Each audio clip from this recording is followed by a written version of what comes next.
이번 시간에는 이온화 에너지에 대해서 한번 이야기를 해보자. 원자의 주기적인 특성 중에서 이온화 에너지 매우 중요합니다. 별표로 따지면은 진짜 한 5개 될 거야. 시험에서 매우 잘 나와요. 수능에도 잘 나오는 그런 문제가 되겠고, 빠지지 않고 나옵니다. 화학에서.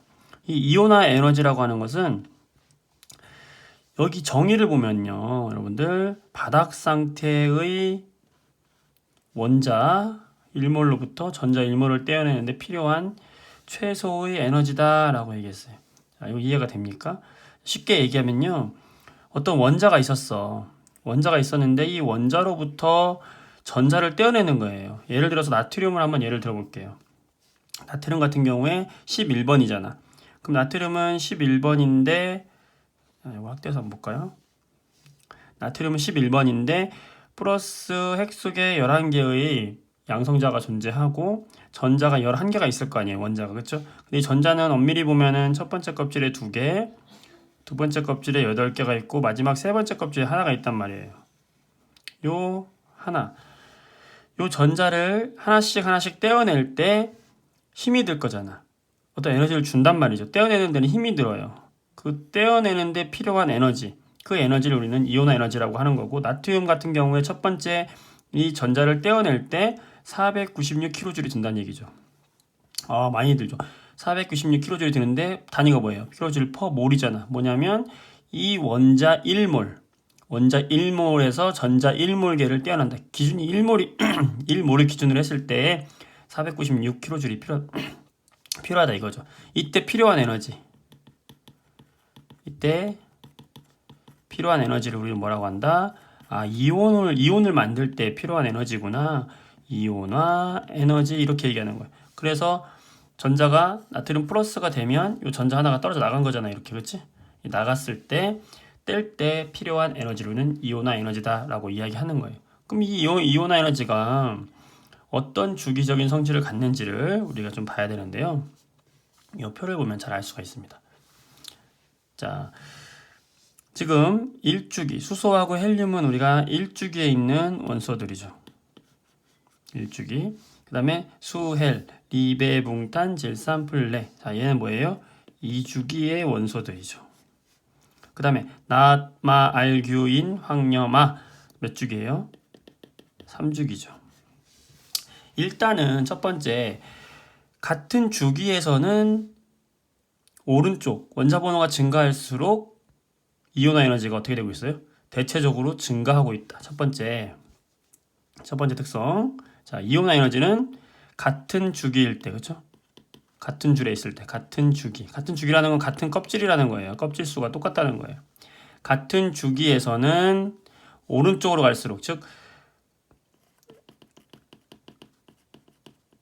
원자 번호가 증가할수록 대체적으로 이온화 에너지도 어떻게 되고 있어요?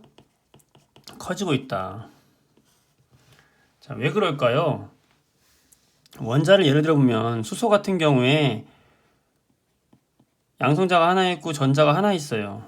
헬륨 같은 경우에 양성자가 2개 있고 전자가 2개 있어요. 이때 핵과 전자 사이의 인력이 세면 셀수록, 잡아당기는 인력이 세면 셀수록 더 나가지 않으려고 할 거 아니에요. 떼기 힘들잖아요. 떼기 힘드니까 얘를 뗄 때 필요한 에너지가 얘를 뗄 때 필요한 에너지보다 더 큰 거죠. 왜냐하면 두 개끼리는 잡아당기는 인력이 더 세지잖아요. 그래서 결국에 이온 에너지는 뭐와 관계가 있냐면 핵과 전자 사이에 잡아당기는 인력과 관계가 있다는 거죠. 따라서 유효핵전화라는 거 기억나죠? 지난 영상을 한번 찾아보도록 하세요. 핵 속에 있는 플러스와 전자 사이에 작용하는 이 인력이 크면 클수록 떼기가 어떻다? 어렵다. 따라서 떼려는 에너지, 무슨 에너지? 이온화 에너지는 증가하게 된다. 대체적으로 그렇죠. 2주기에서 리튬, 베릴륨, 붕소, 탄소, 질소, 산소, 플로르, 네온도 마찬가지로 점점 어떻게 되고 있어요? 서서히 증가하죠. 왜? 대체적으로 유효핵전화가 증가하고 있기 때문이죠. 이게 첫 번째고요. 두 번째 기억해야 될 거, 이게 매우 중요한데요. 같은 주기에서 예외가, 이것부터 합시다. 같은 족은 어떨까요? 같은 같은 쪽은 보세요. 1쪽이잖아요. 1쪽에 수소와 리튬과 나트륨. 그죠? 2쪽에서는 베릴륨과 마그네슘. 자, 족이 증가하면요. 족이 증가하면은 껍질 수가 많아지는 거잖아요. 껍질이 2개짜리, 껍질이 3개짜리가 있어요. 2개짜리와 3개짜리에서 똑같은 전자를 떼내려고 할 때 누가 더 떨어지기 어렵겠어요? 껍질이 적은 애들이 핵과의 인력이 더 크니까 떼어내기 더 어렵겠죠. 따라서 얘를 떼낼 때의 에너지가 더 많이 들겠지. 즉 이온화 에너지는 껍질 수가 작을수록 커지는 거죠. 따라서 수소에서 전자를 떼기가 매우 어려운 겁니다. 누구보다? 리튬보다, 나트륨보다. 이해됩니까? 베릴륨이 마그네슘보다 떼기가 어려운 거예요. 붕소가 알루미늄보다 떼기 어려운 거예요. 그래서 이온화 에너지가 증가하는 겁니다. 왜? 껍질이 작잖아요. 얘네들은 껍질이 많은 애들이잖아요. 이렇게. 그죠? 그러니까 껍질이 적은 애들일수록 떼어내기가 어렵다. 왜? 인력이 증가하기 때문에. 두 번째고요. 마지막 세 번째 규칙. 별표 5개는 쳐야 되죠, 이거는. 바로 뭐냐? 예외가 존재한다는 겁니다. 어디에서 예외가 존재합니까? 바로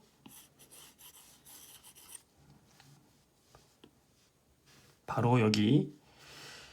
같은 주기에서 리튬, 베릴륨, 붕소, 탄소, 질소, 산소, 플로르, 네온 오른쪽으로 갈수록 핵전하가 증가하면서 떼려고 하는 이온화 에너지가 증가하는 거는 대체적으로 맞지만 예외가 생겨요. 누구냐? 바로 여기 2족에 있는 애들.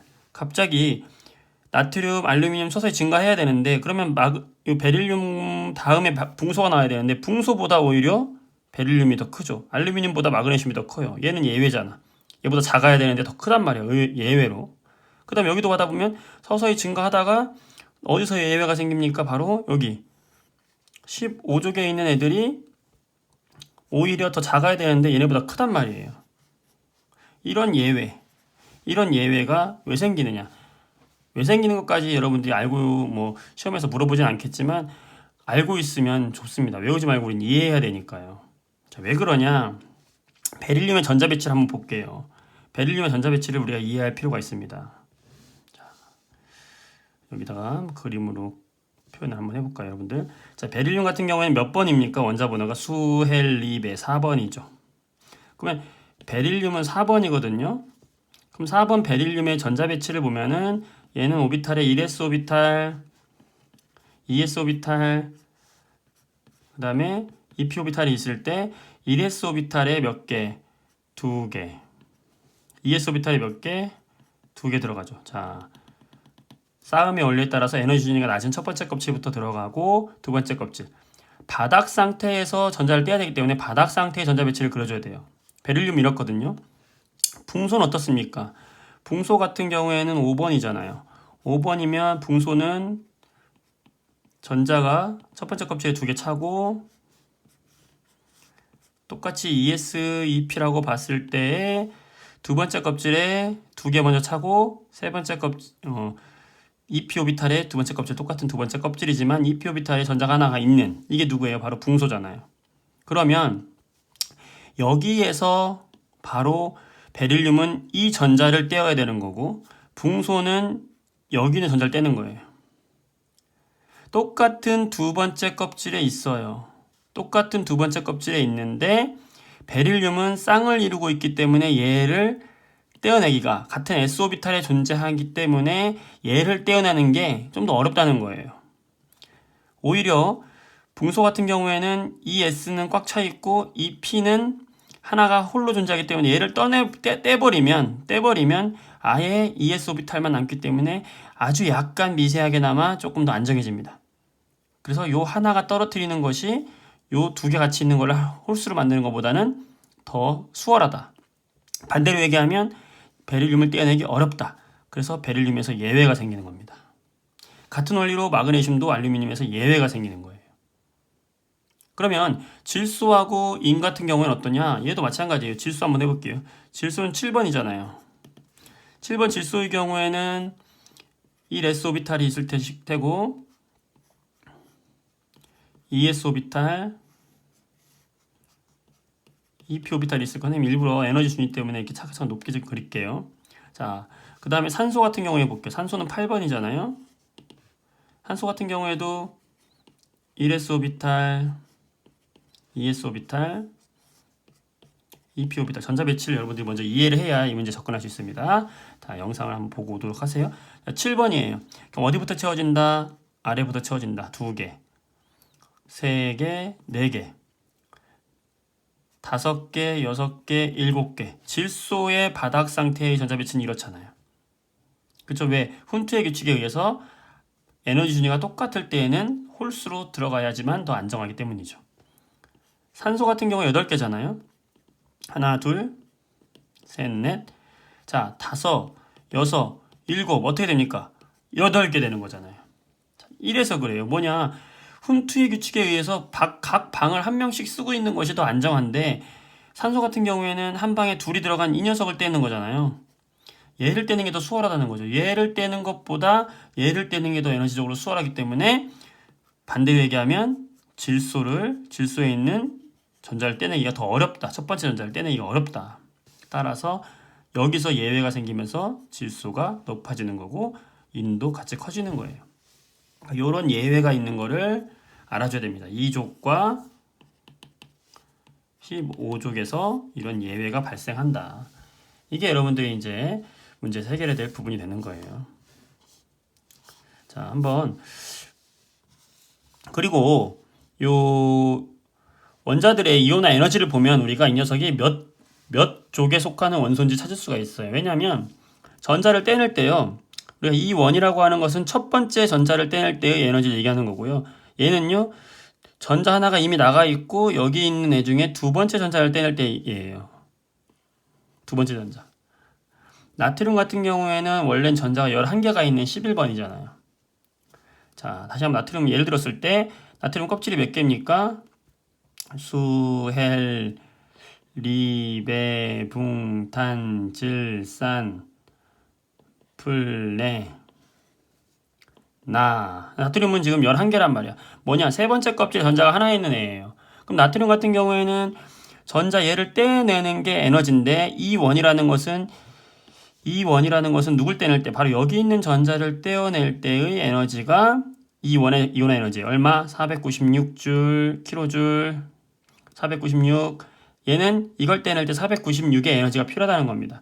그럼 E2는 뭐냐? 얘가 떨어져 나간 상태 즉 Na 플러스에서 전자를 하나 더 빼서 Na2 플러스로 만드는 이 상태에서의 에너지예요. 근데 보면요. 얘는 첫 번째에서 전자를 떼낼 때는 매우 쉽게 떨어진다고 그랬죠. 왜? 하나밖에 없으니까 버리고 껍질을 없애버리는 게 더 안정하니까 쉽게 떨어져요. 496입니다. 그런데 두 번째 껍질에서 전자를 하나 떼내려고 보니 얘네들은 매우 아까운 애들이에요. 옥텟을 만족했거든요. 그럼 얘를 떼내려면 갑자기 큰 에너지가 필요하다. 자, 몇 배 뛰었어요? 거의 10배 뛰었죠. 전자를 여기서 두 번째 껍질에 떼낼 때는 매우 큰 힘이 든다. 갑자기 떴어요. 그 다음에 세 번째, 네 번째는 비슷비슷하기 때문에 여기서는 더하기 2000 더하기 2000 거의 여기서 증가한 거는 거의 비슷하단 말이에요. 근데 몇 배가 뛰었냐 봤을 때는 뭐 거의 한두 배밖에 차이 안 나지만 얘는 10배 뛰었잖아요. 그러니까 여기서 뛰었다는 건 뭐냐? 이 껍질을 마지막 껍질에 있는 전자를 떼기 쉽다. 첫 번째에서 두 번째 갈 때 에너지가 확 증가했다는 것은 얘는 몇 쪽이다? 1쪽에 있는 녀석이다. 마그네슘 같은 경우에는 어때요? 마그네슘 같은 경우에는 마지막 껍질에 전자가 2개 있는 애잖아요. 그러면 첫 번째, 두 번째 뗄 때까지는 수월하죠. 수월합니다.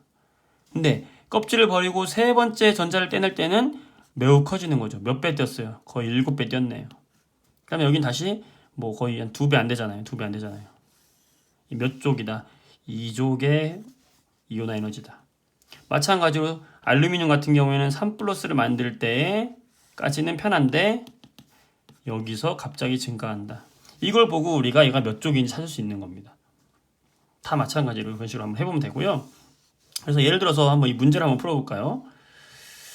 자, 이온화 에너지를 나타낸 거라고 했어요. 원자 A는 몇 족인가?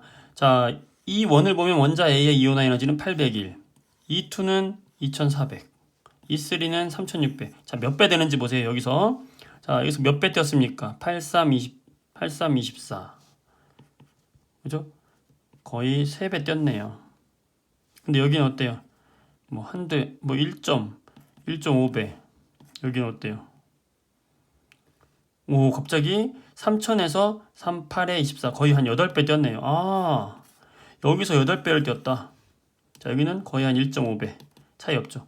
여기서 8배를 띄었잖아, 갑자기 여기서 탁 8배가 띄었어. 이 얘기는 뭐냐? 전자 하나 뗄 때, 2개 뗄 때, 3개 뗄 때까지는 편한데 4개 뗄 때 매우 어렵다. 이 얘기는 외곽에 있는 전자가, 가장 바깥에 있는 전자가 몇 개였다? 3개였다. 그러니까 E1, E2, E3까지는 쉽게 뗐는데 갑자기 네 번째 걸 뗄 때는 매우 어렵다. 몇 족이다? 3족에 있는 녀석이다. 13족이라고 할 수 있겠죠. 13족. 원자 B는 어떨까요, 여러분들? B를 보세요. 900, 1700, 오, 14,000. 갑자기 여기 올라갈 때 여기는 지금 한 2배 뛰었고요. 여기 올라갈 때 몇 배 뛰었어요? 거의 한 8배 뛰었죠? 얘는 여기서 뛰었네, 갑자기. 여기서 뭐 2배 안 되잖아요. 자, 뭐냐? 바로 얘는 두 번째 껍질에서 세 번째 전자 뗄 때가 어렵다. 몇 족이다? 2족에 속하는 원소다. 거꾸로 우리가 이온화 에너지를 보고 몇 쪽에 있는 애인지 추리가 가능하다 이겁니다. 이해했죠? 자, 이런 식으로 우리가 이온화 에너지를 통해서 원자과 전자의 개수도 알 수 있고 족도 알 수 있고 한 거고요. 전자를 떼낼 때는 인력이 큰 애들일수록 떼내기가 어렵다. 즉 이온화 에너지가 크다라는 걸 알 수 있습니다. 수고했습니다.